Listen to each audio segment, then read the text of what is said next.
हरे कृष्ण। तो आज के सेशन में हम देख रहे हैं Bhagavad Gita chapter 6 text number 19। आज के श्लोक में भगवान हमें एक उदाहरण देते हुए उसके द्वारा एक योगी किस प्रकार से भगवान के ऊपर ध्यान लगाते हैं इसके बारे में भगवान यहाँ पे समझाते हैं। तो जैसे हमने देखा था इससे पहले के श्लोकों में कि योगी के लिए किस प्रकार के नियम का पालन करना पड़ता है अपनी योग सिद्धि के लिए, इसके बारे में भगवान ने समझाया था। उसके बाद में किस प्रकार से उन्हें अपने आहार, अपने निद्रा, साथ ही साथ अपने शारीरिक आवश्यकताओं को किस प्रकार से टॉलरेट करना पड़ता है या रेगुलेट करना पड़ता है, इसके बारे में भगवान ने समझाया था। और उसके बाद में पिछले ही श्लोक में हमने देखा कि भगवान ने समझाया कि किस प्रकार से एक योगी जब वो अपनी योग सिद्धि के द्वारा अपने मन को पूर्ण तरह नियंत्रण करते हुए भगवान के ऊपर समाधि स्थिति में होते हैं तो वो उनकी योग सिद्धि की आखिरी स्टेज होता है। तो इसके बारे में भगवान ने पिछले श्लोक में ही समझाया था। और उसके भावार्थ में हमने देखा प्रभुपाद समझाते हैं कि ये जो स्थान जिस प्रकार से समाधि स्थिति में रहना, ये जो स्थान एक योगी इतना कठिन परिश्रम के बाद प्राप्त कर सकते हैं, वही स्थान एक भक्ति योगी जो भक्ति के मार्ग में चल रहे हैं आसानी से उस स्थान तक पहुंच सकते हैं। इसके लिए प्रभुपाद ने अम्बरीश महाराज के उदाहरण देते हुए हमें समझाया था। तो आज के श्लोक में भगवान यहाँ पे एक एनालॉजी देते हैं, या एक उदाहरण देते हैं कि किस प्रकार से जो योगी अपने साधना सिद्धि करते हुए जो साधना करने में लगा है उस साधना करते हुए उसके द्वारा जब वो सिद्धियों की प्राप्ति करता है, मतलब जैसे योग कर रहा है तो उसकी जो आखिरी स्टेज है क्या है, वो समाधि या सिचुएटेड ऑन ट्रांसेंडेंस। तो जब वह अपने आप को उस स्थान तक पहुंचा देता है तो क्या होगा, ही is completely undisturbed by his external world. बाह्य शरीर से, बाह्य जगत के किसी भी एक्टिविटीज, किसी भी कार्यों से वो डिस्टर्ब्ड नहीं रहता। तो एक योगी डिस्टर्ब नहीं होता, इसके लिए भगवान यहाँ पे उदाहरण देते हैं किस प्रकार से डिस्टर्ब नहीं रहता। Just like an lamp in a windless place. जैसे एक दिया एक जगह पे जहाँ पे जोर से हवा नहीं आ रहा है, उस स्थान पे जब हम दिया लगाते हैं तो वो दिया, उसकी जो आग है वो वेव नहीं करता मतलब हिलता नहीं, वो शांत रूप से जल रहा होता है। इसी प्रकार एक योगी जिन्होंने समाधि स्थिति तक पहुंच जाते हैं वो बाह्य प्रपंच से डिस्टर्ब नहीं होते, मतलब वेव नहीं करते, वो भी स्थिर है, कांस्टेंट है। तो इस श्लोक में भगवान कहते हैं यथा दीपो निवातस्थो नेंगते सोपमा स्मृता योगिनो यतचित्तस्य युञ्जतो योगमात्मनः। तो यथा एज किस प्रकार से उदाहरण देने के लिए, दीप निवातस्थो जस्ट लाइक अ दीप, एक लैम्प। तो ये जिस प्रकार से एक दीप निवातस्थ, जिस प्लेस में जहाँ पे हवा नहीं है या जोर से हवा नहीं आता है वहाँ पे क्या होगा, इंगते न इंगते मतलब वेव करना, न इंगते मतलब क्या है, वो वेव नहीं करेगा, वो जो दिया जा रहा है वो हिलेगा नहीं। इसी प्रकार कंपेयर टू, याद कहा है, स उपमा, इसी प्रकार एक योगिनो यतचित्तस्य। तो यही उदाहरण एक योगी के लिए भी कंपेयर किया जा सकता है। तो एक योगी वो क्या कर रहे हैं, एक योगी भी जिस प्रकार से एक दिया जहाँ पे जोर से हवा नहीं होता है वहाँ पे दिया शांत से जलता रहेगा, वो वेव नहीं करेगा, हिलेगा नहीं। तो इसी प्रकार एक योगी भी जो अपनी योग सिद्धि के द्वारा भगवान की समाधि में स्थित है, वो क्या नहीं होते, वो वेव नहीं होंगे। तो वेव नहीं होते मतलब क्या है यहाँ पे, वो डिस्टर्ब नहीं होते। योगिनो यतचित्तस्य युञ्जतो योगम आत्मनः। तो जिस प्रकार से एक दिया डिस्टर्ब नहीं होता, इसी प्रकार से एक योगी भी डिस्टर्ब नहीं होते या वेव नहीं करते। कब वेव नहीं करते, कब डिस्टर्ब नहीं होते, जब एक योगी समाधि स्थिति में स्थित है। अपनी योग सिद्धि की आखिरी स्टेज, लास्ट स्टेज कौन सा है, समाधि। जब वो अपने आप को उस स्थान में देते हैं समाधि स्थिति में, तो वो डिस्टर्ब नहीं होते। तो ये एक योगी का लक्षण है। तो भावार्थ में हम देख सकते हैं, भावार्थ में प्रभुपाद एक कृष्ण भाव नामक व्यक्ति के बारे में यहाँ पे समझाते हैं। कोई सोच सकता है श्लोक में तो भगवान योगी के बारे में समझा रहे हैं और इस अध्याय में भी तो भगवान सांख्य योग के बारे में समझा रहे हैं, लेकिन भावार्थ में प्रभुपाद भक्तों के बारे में क्यों कहते हैं यहाँ पे? क्योंकि एक योगी किस प्रकार से वो इतना परिश्रम करने के बाद जो स्थिति, जो स्थान तक पहुंच जाते हैं, उसी स्थान को एक भक्त अपने भक्ति योग का साधना करते हुए पहुंच जाते हैं। तो इसके बारे में प्रभुपाद ने ऑलरेडी पिछले श्लोक में ही विवरण दे दिया है।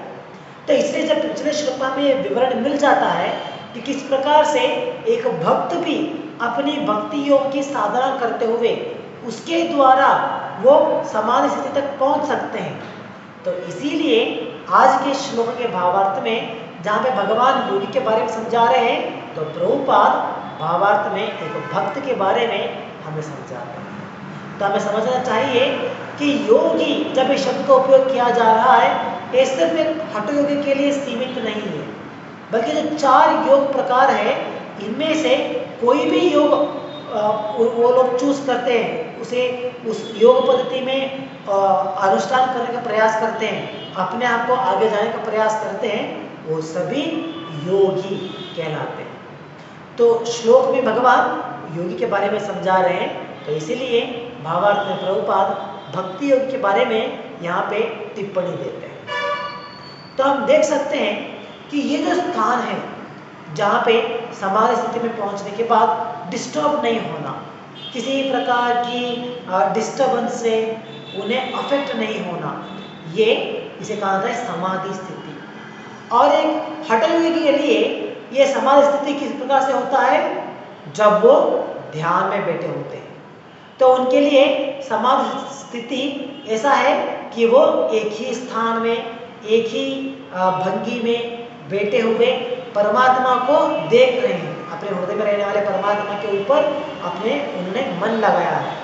तो ये एक योगी के लिए होता है समाधि स्थिति। लेकिन एक भक्त योगी के लिए, जो भक्त भक्ति योग में आगे बढ़ने का प्रयास कर रहे हैं, उनके लिए समाधि स्थिति मतलब ये जरूरी नहीं है कि उन्हें भी एक ही स्थान में बैठे हुए कुछ भी कार्य ना करते हुए सिर्फ भगवान के ऊपर ध्यान लगाना है, आवश्यकता नहीं है।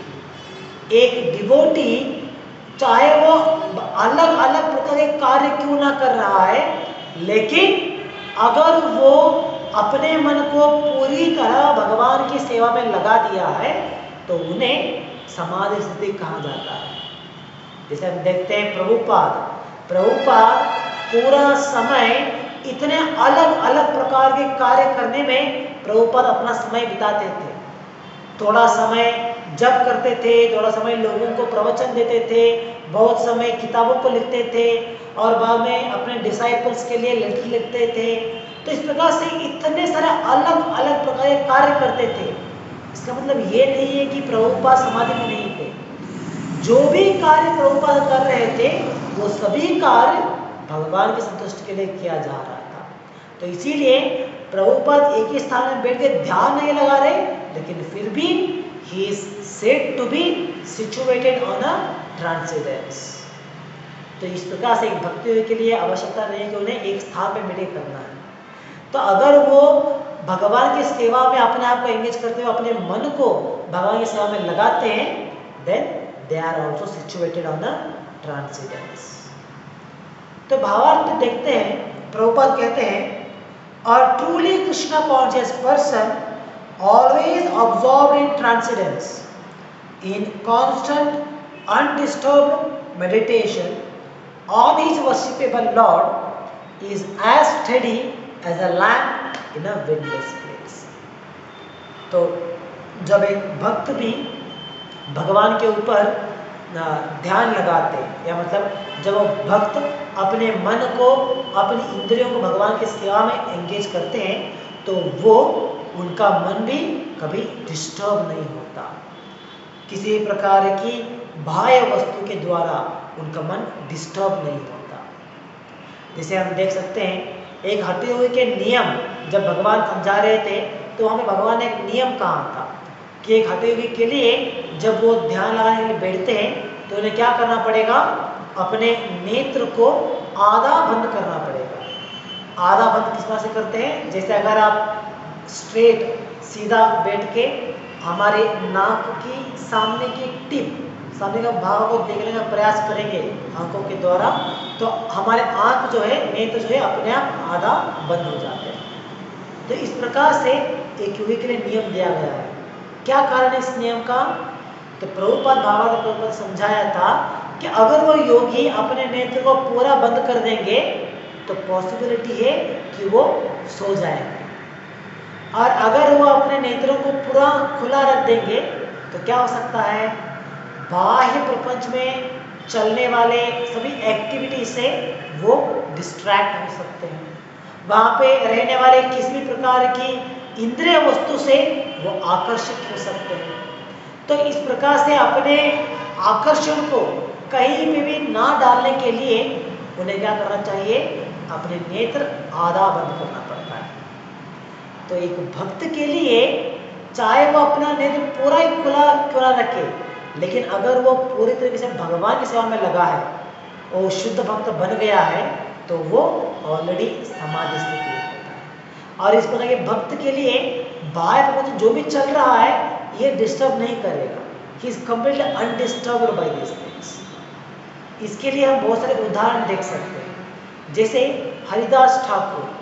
हरिदास ठाकुर जिन्हें नामाचार्य कहा जाता है, तो उनके जीवन में ये घटना हम यहाँ पे उल्लेख कर सकते हैं कि किस प्रकार से हरिदास ठाकुर, जब उन्हें उनकी मन डिस्टर्ब होने के लिए इतने सारे कुछ प्रयास किए गए थे, कुछ वस्तु था, लेकिन फिर भी उनका मन डिस्टर्ब नहीं होता है। तो जैसे हरिदास ठाकुर जब करने के लिए बैठते थे, तो हरिदास ठाकुर हर दिन 3 लाख बार भगवान का नाम लेते थे। तो मतलब कम से कम 22 हार्स का जो है समय है वो जप करने में लग जाता था। लेकिन एक जमींदार हरिदास ठाकुर की महिमा को सुनने के बाद, उनकी प्रशंसा को सुनने के बाद, उनके प्रति ईर्ष्या मनोभावना के कारण से वो क्या करते हैं जमींदार, कि हरिदास ठाकुर के अपप्रचार करने के लिए, उनका नाम का अपप्रचार करने के लिए वो एक प्लान बनाते हैं। वो क्या करते हैं कि उस गांव में रहने वाली एक सुंदर सी स्त्री जो वैश्यावृत्ति में रहती है, उसे वो अपॉइंट करते हैं और कहते हैं कि तुम्हें हरिदास ठाकुर के पास जाना पड़ेगा और उन्हें अट्रैक्ट करना पड़ेगा, और जब तुम उनके साथ संग बनाओगे उस समय मैं पूरे गांव वालों को वहाँ पे लेके आऊँगा और हरिदास ठाकुर की बदनामी हो जाएगी। इसमें से प्लान बनाते हैं, और वहाँ पे वो जो स्त्री है, जो वैश्या होती है, वो तो मान लेती है, अरे ये तो बहुत ही सरल है, क्योंकि उस समय हरिदास ठाकुर तो बहुत ही यंग नौजवान थे, और ये स्त्री जो वैश्या इतनी सुंदर होती है कि कोई भी व्यक्ति, कोई भी युवक उससे देखने के बाद उसके प्रति आकर्षित होता था। तो कहते ये तो बहुत ही सरल है मेरे लिए, ठीक है अब कब हो जाएगा। तो एक रात जब हरिदास ठाकुर अपने झोपड़ी में बैठ के तुलसी सामने तुलसी के तुलसी का पेड़ लगा के उसके साथ बैठ के जप करते रहते हैं। तो उस रात के समय वो स्त्री वहाँ पर पहुँचती है, वैश्या। और पहुँचने के बाद हरदास ठाकुर उसे देखते हैं और वो इतनी सज धज के, इतनी श्रृंगार करके, एक अपना आकर्षक शरीर को दिखाते हुए उनके सामने खड़ी होती है। और हरदास ठाकुर उन्हें पूछते हैं कि आपको क्या चाहिए। तो वो कहती है कि मैंने आपके बारे में इतना सुना है, आपका नाम पर इतना सुना है, आपके बारे में बहुत प्रशंसा सुनी है, तो इसीलिए मैं आपके प्रति आकर्षित हो गई हूँ और मैं चाहती हूँ कि मैं आपका संग करूँ, एक दिन के लिए, एक रात के लिए आपका संग में बिताऊँ। तो जब हरदास ठाकुर इस विषय को सुनते हैं तो वो किसी प्रकार की विचलित नहीं होते। वो कहते हैं अच्छा आपकी ये इच्छा है, ठीक है, मैं आपकी इच्छा पूरा करूँगा, लेकिन मैंने हर दिन 3 लाख बार भगवान का नाम लेने का मैंने नियम बनाया है, तो और थोड़ा मेरा जप बाकी है, तो आप कृपया इंतज़ार करें और मैं जैसे ही मेरा जप खत्म हो जाएगा मैं आपकी इच्छा को पूरी करूँगा। तो वो स्त्री बैठ जाती है, ठीक है चलो, हरदास ठाकुर तो इतना आसानी से मान गए, ठीक है मैं वेट करूँगी करके उनके सामने बैठ के वेट करते रहते हैं और हरदास ठाकुर अपना जप करने में लग जाते हैं बिना विचलित हुए। तो जप करते हुए सवेरे हो जाता है, लेकिन उनका जप खत्म नहीं होता। तो जब वो स्त्री बोलती है कि अभी तो सवेरे हो गया है, ठीक है मुझे भी जाना पड़ेगा, लेकिन मेरी इच्छा पूरी नहीं हुआ है, तो इसीलिए मैं कल पुनः आऊँगी। तो हरदास ठाकुर भी उन्हें आश्वासन देते हैं, हाँ कोई बात नहीं, आप कल आ जाइए, आपकी इच्छा पूरी हो जाएगा।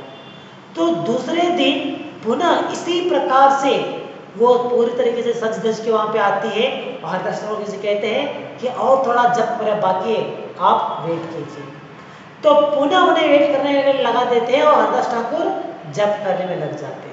तो पूरा दिन, पूरा रात ऐसे ही गुजर जाता है और सवेरे हो जाता है और वो स्त्री कहती है फिर से, अरे आज भी इच्छा पूरी नहीं हुआ। तो हरदास ठाकुर से कहते हैं कि कोई बात नहीं, आज रात को आप आ जाइए, आज तो पक्का आपका इच्छा पूरी हो जाएगा। तो जब वो स्त्री वैश्या वहाँ पे बैठ के वेट करती होती है हरदास ठाकुर के आने का, तो खाली मुझे क्या करना है, हरदास ठाकुर जो जप कर रहे थे उस जप को वो सुन रही थी, साथ में स्वयं अपने आप भी जप करती रहती है, गाती रहती है। तो जब तीसरी रात भी वो आती है और यही पुनः रिपीट होता है पूरा सीक्वेंस, तो सवेरे होने के बाद वो कहती है कि हरदास ठाकुर के चरण में पढ़ते हुए, वो क्षमा मांगते हुए वो कहती है कि मैं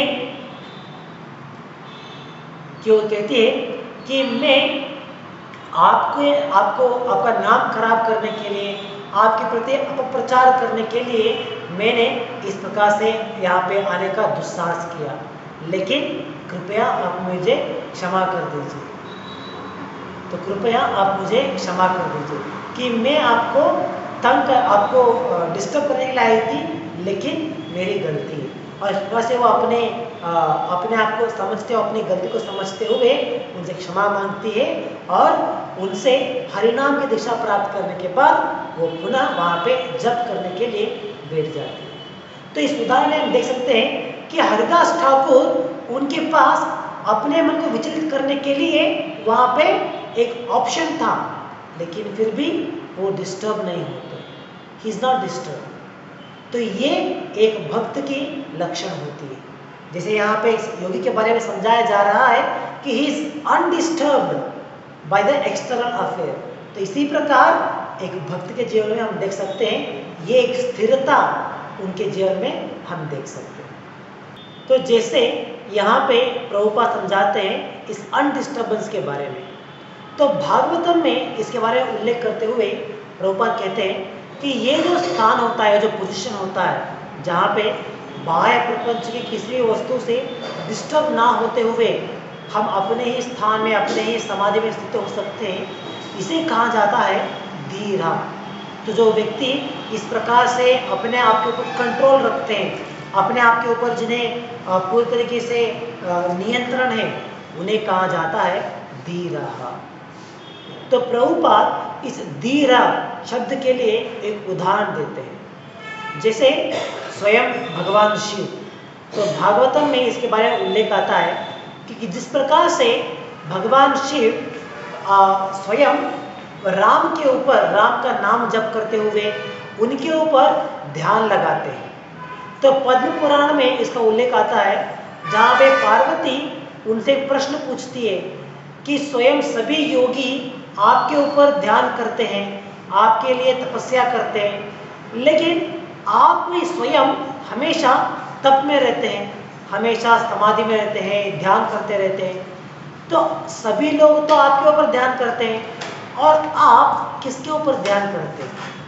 तो जब ये प्रश्न पूछा जाता है पार्वती के द्वारा, तो भगवान शिव कहते हैं कि मैं स्वयं राम के ऊपर ध्यान करता हूँ। तो इस प्रकार से भगवान शिव का उल्लेख करते हैं कि मैं राम के ऊपर ध्यान करता हूँ। तो ये एक प्रसंग भागवत में दिया गया है, जहाँ पे कहते हैं कि भगवान शिव जो अपनी समाधि में स्थित रहते हैं, जब वो पूरी तपस्या करते हुए भगवान के ऊपर ध्यान लगाते होते हैं, तो उस समय क्या होता है, भगवान शिव को विचलित करने के लिए देवता लोग प्रयास करते हैं। कुछ प्रसंग आता है जिस प्रसंग के लिए ऐसा होता है कि भगवान शिव से जो पुत्र आएगा, वो पुत्र देवताओं की कष्ट को परिहार करेगा। उनकी जो राक्षस, जो डेमोनिक पीपल उन्हें जो तंग कर रहे हैं, उन्हें नाश करने के लिए भगवान शिव का पुत्र आना पड़ेगा। तो भगवान शिव तो ध्यान मग्न रहते हैं हमेशा। तो देवता लोग चाहते थे कि भगवान शिव अपने तप को छोड़ के पार्वती के प्रति आकर्षित हो जाए। तो इसलिए सभी लोग पार्वती को उकसाते हैं कि आप कृपया करके भगवान शिव को अपने प्रति आकर्षित कीजिए। तो उस उल्लेख में कहते हैं कि भगवान शिव भगवान के ऊपर ध्यान लगाते हुए जब वो समाधि में बैठते हैं, और उस समय पार्वती उनके मन को विचलित करने का बड़ा प्रयास करते हैं, लेकिन वो असफल रहते हैं। इतना हद तक कि पार्वती भगवान शिव की योनि उसका पूजा भी करती है, लेकिन फिर भी भगवान शिव डिस्टर्ब नहीं होते। तो इसीलिए इस उल्लेख में प्रभुपाद कहते हैं he is not as a धीरा। धीरा मतलब क्या है? He is undisturbed. चाहे बाहर में कुछ भी हो रहा है, he is not disturbed by it. तो इसे कहते हैं धीरा। तो ये पोजीशन जो है, समाधि स्थिति या ये जो धीरा पोजीशन, इसे प्राप्त करने के लिए भक्तों के लिए आसान होता है। For devotees it's quite easy, लेकिन एक हठयोगी के लिए इतना आसान नहीं है ये स्थान तक पहुंचना। जैसे हमने उदाहरण देखा हरिदास ठाकुर या स्वयं भगवान शिव के बारे में, तो ये सभी जब भगवान के प्रति भक्ति में लगे हुए हैं, तो उस भक्ति योग के द्वारा इस समाधि स्थिति तक आसानी से पहुंच पाए।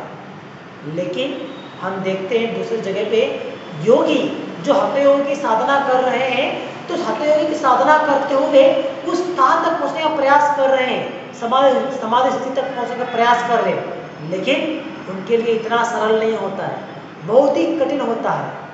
इसके लिए हम बहुत सारे उदाहरण भी देख सकते हैं। जैसे हमने उदाहरण कोट किया था पहले विश्वामित्र मुनि के बारे में। इसलिए विश्वामित्र मुनि जब वो विश्वामित्र मुनि एक हठयोगी होते हैं, तो उन्होंने इस अष्टांग योग के द्वारा योग करने का प्रयास कर रहे थे। तो जब वो समाधि में बैठे थे तपस्या करने के लिए, तो देवताओं ने उनको डिस्टर्ब करने के लिए, उनके मन को विचलित करने के लिए उन्होंने अप्सराओं का इस्तेमाल किया था। और अप्सराओं की इस्तेमाल करने के बाद अप्सराओं की प्रयास के द्वारा विश्वामित्र मुनि भटक जाते हैं, उनका मन विचलित हो जाता है और वो अपनी तपस्या को छोड़ के, उसे भंग करके अपनी इच्छा पूर्ण करने के लिए उस अप्सरा के प्रति निकल पड़ते हैं। तो ये उदाहरण देख सकते हैं। इसी प्रकार शास्त्रों में और एक उदाहरण आता है शौबरी मुनि के बारे में। तो विश्वामित्र मुनि तो जंगल में बैठ तपस्या कर रहे थे, लेकिन शौबरी मुनि वो उन्हें अपनी इंद्रियों की क्षमता के बारे में सही ज्ञान था, तो इसीलिए वो क्या करते हैं, अगर मुझे कहीं पे भी बैठना पड़ेगा तो किसी प्रकार की वस्तु से मुझे डिस्टर्ब नहीं होना है, तो इसीलिए वो क्या करते हैं, वो चूज करते हैं एक स्थान जहाँ पे पानी के अंदर, नदी के अंदर जाके बैठते हैं, वहां पे बैठ के तपस्या करना प्रारंभ करते हैं, अष्टांग योग करते हुए वहां पे बैठ के समाधि करते हैं, ध्यान लगाते हैं। इतने सालों की तपस्या करते हैं वहां पे बैठे बैठे नदी के अंदर, बाहर भी उठ के नहीं आते, वहीं पे बैठे हुए तपस्या कर रहे हैं इतने सालों से। एक बार उनकी नजर खुल जाती है, एक बार उनका नजर खुल जाता है, और जैसे ही वो आंख खोलते हैं तो उनके सामने ही एक दृश्य आता है जहाँ पे दो मछली आपस में संभोग कर रहे थे।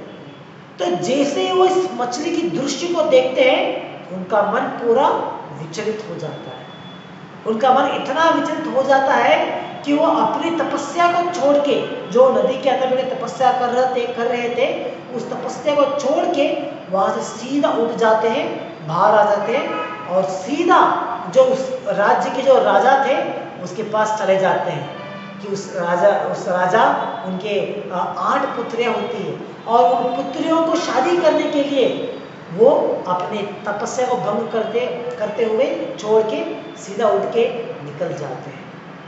तो ये एग्जाम्पल हम देख सकते हैं, शौबरी मुनि जो हठ योगी की साधना में लगे हुए थे, लेकिन सिर्फ एक डिस्टर्बेंस, सिर्फ एक एक्सटर्नल डिस्टर्बेंस के कारण से उन्होंने अपना तपस्या को ही छोड़ दिया।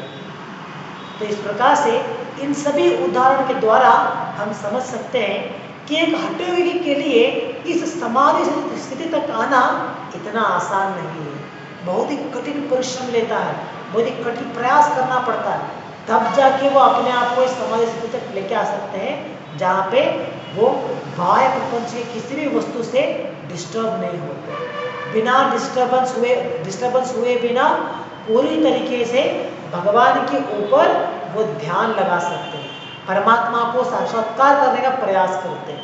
तो ये स्टेज पहुंचना हठ योगी के लिए इतना कष्ट है, इतना मुश्किल है, लेकिन एक भक्ति योगी के लिए, एक डिवोटी के लिए इतना सरल है।